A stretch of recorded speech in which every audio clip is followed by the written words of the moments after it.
All right, Toronto's turning the big 186 today, so what better way to celebrate our amazing city than the amazing food in the six? Nom, nom, nom. This is your salivation station, everybody. Oh, Deepa my goodness. Prasad is the ultimate foodie, and she's showing us 6 of the most delicious restaurants in the 6 and beyond. We've been dying, because we've walked through this a couple of times, and we've been dying just looking at it, so let's get to it. I hope it's not too early in the morning for you Never. guys to eat, because we have the full spread going on here. So first, we're going to start off with some Indian. It's not too early. Oh, Okay, there first you go, stop, where's the champion. map? We're going to the Samosa Sweet Factory. Sweet Factory. There it is. Check it out. Right on the map, right over there. So you got some really delicious options here. We're going to start off with something on the lighter side. So as you can see, it's a whole spread of different samosas. So here you have a cocktail samosa. There's cheese and jalapeno in there, so it's a nice spicy one if you want. They actually make like 500,000 of these in one day. Oh my gosh. In one day. It's a lot, so you can eat as much as you want. There's not going to be any type of shortage. So the next one here, the next one here is more traditional. It's like a potato and peas one.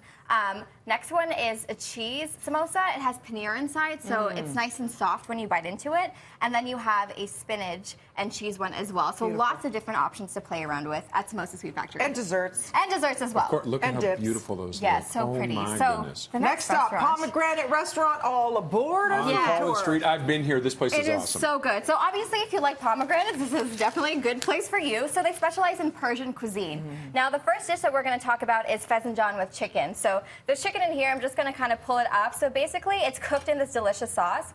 It's like a pomegranate reduction, and you add some walnuts in there for creaminess. All flavor. Beautiful flavors there. It's like a really nice tart flavor because of the pomegranate and like the nuttiness from the walnuts. I guess that makes sense. So they add that to make it creamy. Look how beautiful this is. This is beautiful. This is marasa polo, and basically that means jeweled rice. So the reason behind it is because there's so many beautiful ingredients. You can tell there's a lot of great colors in there. So you have some orange peel, you have pomegranates, of course, pistachios, almonds, carrots. So when you mix that together, this is the finished product. It's a bit sweeter than your typical rice because of the ingredients that they use, and you typically serve that up with a nice lamb shank. Gorgeous. And the last dish, beautiful. I love this dish. It's called disease. So basically, you have to work to eat this dish. It's a lamb and chickpea stew. It's cooked in this clay pot for over 3 hours.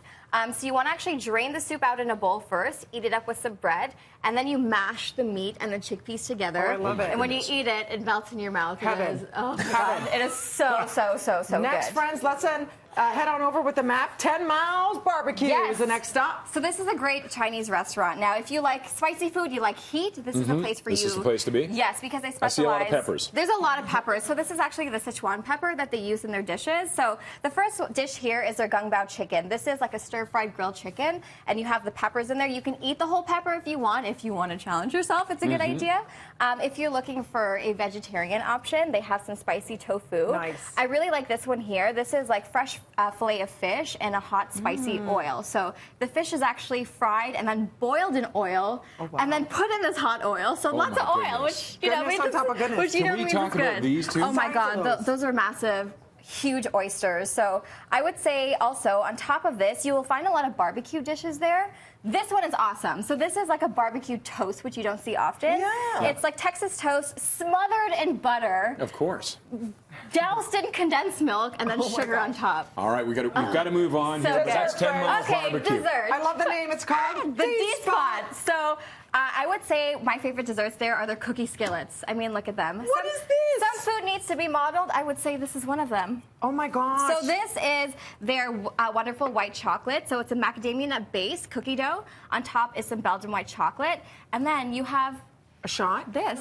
And you you pour it on. You make it yourself. You just pour it on there. Oh, I thought you drink it. I mean, you could if you wanted to, if you wanted extra sugar. This is for the love of Ferrero. So Ferrero, there's hazelnuts, there's chocolate again that you can add on it. It's a cookie, chocolate chip cookie dough base. We have to get to 2 more because they're too good to miss. Sukhothai. This is delicious, delicious Thai food. So Sukhothai, I would say, is known for their pad Thai. This is a common street food that you would find in Thailand.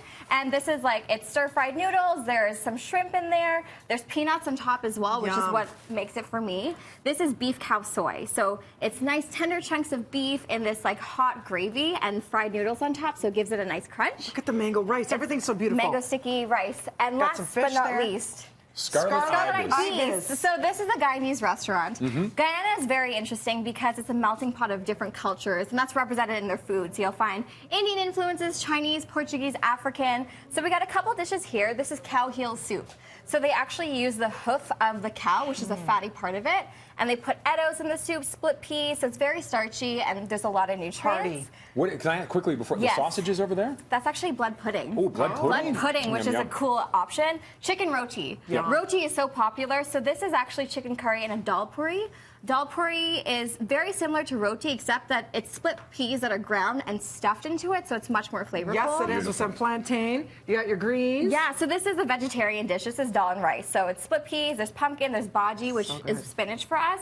So you eat that all together and... Incredible restaurants. Yes. We've got to get everybody in here as we go to break. Incredible Yes. chefs. Please stick around. Our city proud with your amazing Thank you very restaurants. much for bringing in all this incredible food. Now they get It's to eat absolutely it. wonderful. For more Yes. information, at Deeper Prashad 1, thank Thank you you, so guys. much for representing our city so beautifully with your gorgeous food. Everybody, can we say happy birthday, Toronto? 1, 2, 3. Happy birthday, Toronto! Roger, you got to split. Yeah, I Pick it do. up. I'm going to heading over to the Rogers store. More on BT after the break. Yeah. Save some for me for the Okay, end of the we show. will. We'll get some try. Gotta go. utensils. No guarantees.